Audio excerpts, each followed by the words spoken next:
Hello, मैं Anil sir bio classes cell division आपको बता रहा हूँ। आज जो है आपको बताऊँगा मेटाफेज और एनाफेज। मेटाफेज क्या है? In this stage of mitotic division spindles are well developed. इस स्टेज में क्या होता है? इस अवस्था में स्पिंडल फाइबर्स जो बना है वह स्पिंडल फाइबर्स अति विकसित हो जाता है। The middle point of spindle called equatorial line, जो स्पिंडल का जो बीच वाला मध्यवर्तीय रेखा होता है उसको हम लोग इक्वेटोरियल लाइन करते हैं, मध्यवर्तीय लाइन कहते हैं। The chromatids of chromosomes are well distinct in early stage. अब जो है आपको क्रोमोसोम्स का जो क्रोमेटिड्स है वह अति स्पष्ट माने खूब अच्छा दिखाई पड़ने लगता है पहले की अपेक्षा। ईच क्रोमोसोम्स आर एडजस्टेड और arranged on equatorial line of spindle. अब क्या होता है कि प्रत्येक क्रोमोसोम जो है वह मध्यवर्तीय स्पिंडल के मध्यवर्तीय रेखा पर आकर व्यवस्थित हो जाता है। The chromosomes with centromere are attach to the threads of spindle.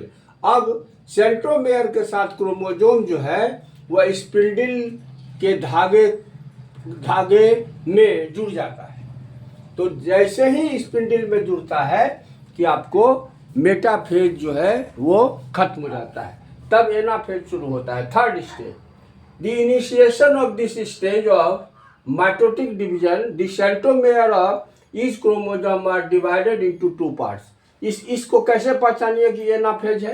Anaphase की सबसे बड़ी पहचान है कि यह जैसे ही शुरू होता है, जैसे ही इसका इनिशिएशन होता है कि आपको जो क्रोमोसोम का प्रत्येक क्रोमोसोम का जो सेंट्रोमेयर है वह जो है आपको डिवाइड होकर विभाजित होकर दो पार्ट्स में बदल जाता है।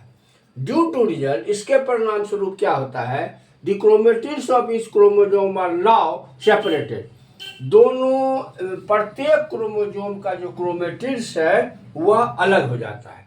In the middle of two chromatids of each chromosome bear force of the पल्सन।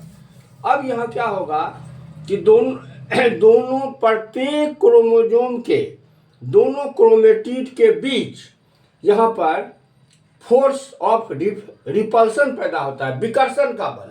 तो विकर्षण के बल पैदा होने से क्या होगा? So that both chromatids are shifted far away to each other. दोनों क्रोमेटिड एक दूसरे से जो है दूर जाना शुरू हो जाएगा। And the threads of spindle A tension is created.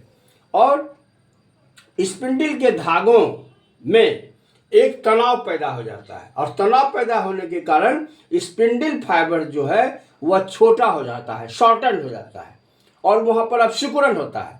दस the contraction of spindle fibre help to shift far away to each other two chromatids. अब जब सिकुड़न होगा, उसमें कॉन्ट्रैक्शन होगा स्पिंडल फाइबर में, तो वह मदद करता है किसको?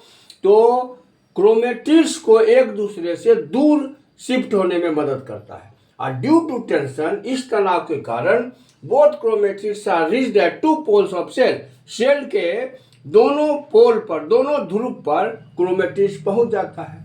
अब now the shape of chromosomes. अब यहाँ पर क्या होगा?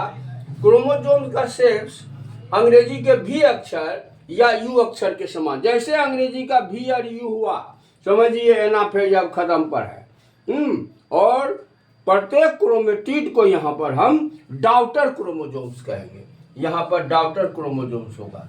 तो आज दो बताए आपको, मेटाफेज, एनाफेज, और फिर रेस्ट जो है टीलोफेज बताएंगे, फिर साइटोकाइनेसिस बताएंगे। Thank you.